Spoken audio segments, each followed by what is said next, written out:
Gaza की गूंज अब वैश्विक गलियारों तक। ये सिर्फ युद्ध नहीं, महाशक्तियों का खेल है। क्या ये तीसरे विश्व युद्ध की दस्तक है?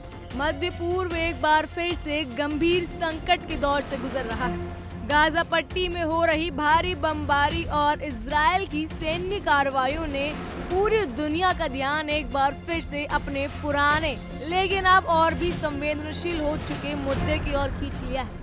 जिस समय अंतर्राष्ट्रीय स्तर पर तनाव कम करने की कोशिश की जा रही थी, उसी दौरान ये संघर्ष और अधिक भड़क उठा। इस संघर्ष का राजनीतिक परिदृश्य अब केवल इजराइल और फलस्तीन तक सीमित नहीं रह गया, बल्कि इसमें अमेरिका, कतर और फ्रांस जैसे वैश्विक खिलाड़ी भी अपने अपने कूटनीतिक एजेंडे के साथ सक्रिय हो चुके हैं। गाजा शहर, जो पहले ही अपने मानवीय संकट से जूझ रहा था, अब और अधिक तबाही की चपेट में आ चुका है। प्रत्यक्षदर्शियों का कहना है कि रात के अंधेरे में जिस तरह से गोलों की बारिश हुई, उसने पूरे शहर को दहला दिया। इजरायली सेना ने गाजा के कई रिहायशी इलाकों पर बमबारी की, जिसने आम नागरिकों की जान और माल को भारी नुकसान पहुंचाया है। स्थानीय लोगों ने बताया कि बमबारी की तीव्रता पहले से कहीं ज्यादा थी। आवाजाही पूरी तरह ठप है और लोग अपने अपने घरों में कैद हो चुके हैं। बच्चे, महिलाएं और बुजुर्ग मानसिक और शारीरिक रूप से थक चुके हैं। गाजा के अस्पतालों में घायलों की संख्या लगातार तेजी से बढ़ रही है, लेकिन मुश्किल ये है कि वहां दवाइयां और चिकित्सा उपकरणों की भारी कमी हो चुकी है। कई अस्पतालों में बिजली तक नहीं है और डॉक्टर दिन रात सीमित संसाधनों के साथ मरीजों की जान बचाने की कोशिश कर रहे हैं। ये हालात तब हैं जब अंतर्राष्ट्रीय समुदाय बार बार मानवीय सहायता पहुंचाने की अपील कर चुका है, लेकिन जमीनी हकीकत बेहद निराशाजनक बनी हुई है। संयुक्त राष्ट्र की रिपोर्ट में पहले ही बताया गया था कि गाजा में करीब 10 लाख लोग अकाल जैसे हालात का सामना कर रहे हैं, लेकिन इजराइल इस रिपोर्ट को खारिज कर चुका है। राजनीतिक रूप से यह संघर्ष अब नई मोड़ लेता दिखाई दे रहा है। अमेरिकी सीनेटर मार्को रूबियो की यरूशलेम यात्रा के चंद घंटों बाद ही गाजा पर बमबारी और भी तेज हो गई। रूबियो ने अपने बयान में हमास को बब्बर जानवर कहा और कतर की मध्यस्थता को नकारात्मक दृष्टिकोण से देखा, जबकि ये वही समय था जब अंतर्राष्ट्रीय स्तर पर कतर के जरिए युद्ध विराम की कोशिश की जा रही थी। इससे संदेश गया कि अमेरिका के भीतर भी ऐसे नेता मौजूद हैं जो संघर्ष को खत्म करने के बजाय उसे और अधिक भड़काने की स्थिति में है। अमेरिका के राष्ट्रपति डोनाल्ड ट्रंप का बयान भी इस मामले में खासा विवादास्पद रहा, जिसमें उन्होंने इजराइल को कतर पर दोबारा हमला न करने की चेतावनी दी थी। कतर, जो इस पूरे क्षेत्र में अमेरिकी सेना का सबसे बड़ा बेस है, खुद इस मामले में बेहद संवेदनशील भूमिका निभा रहा है।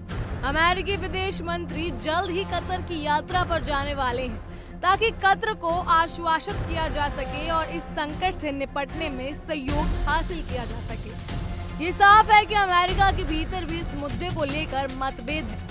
एक और मध्यस्थता की कोशिश की जा रही है, तो दूसरी ओर कुछ राजनेता हमास को पूरी तरह खत्म करने की बात कर रहे हैं। फ्रांस ने भी इस पूरे मामले में हस्तक्षेप करते हुए फिलिस्तीनी राज्यों को मान्यता देने पर जोर दिया है। ये कदम न केवल कूटनीतिक रूप से महत्वपूर्ण है, बल्कि इसे यूरोपीय संघ के भीतर भी इस मुद्दे को लेकर नया विमर्श शुरू हो चुका है। फ्रांस का ये रुख अमेरिका के उस रुख से अलग है, जिसमें फिलिस्तीन को मान्यता देने से पहले शांति वार्ता की अनिवार्यता को प्राथमिकता दी जाती है। इस टकराव के बीच फिलिस्तीनी नागरिक सबसे ज्यादा पीड़ित हो रहे हैं, जिनका ना तो अंतर्राष्ट्रीय राजनीति में कोई ठिकाना है और ना ही स्थानीय स्तर पर कोई सुरक्षा। इजराइल की ओर से गाजा शहर पर कब्जा करने के उद्देश्य से नया और बड़ा सैन्य अभियान शुरू किया गया है। ये वही गाजा शहर है जिसे संयुक्त राष्ट्र ने सबसे बड़ा शहरी केंद्र करार दिया है और जहां मानवीय संकट अपने चरम पर है।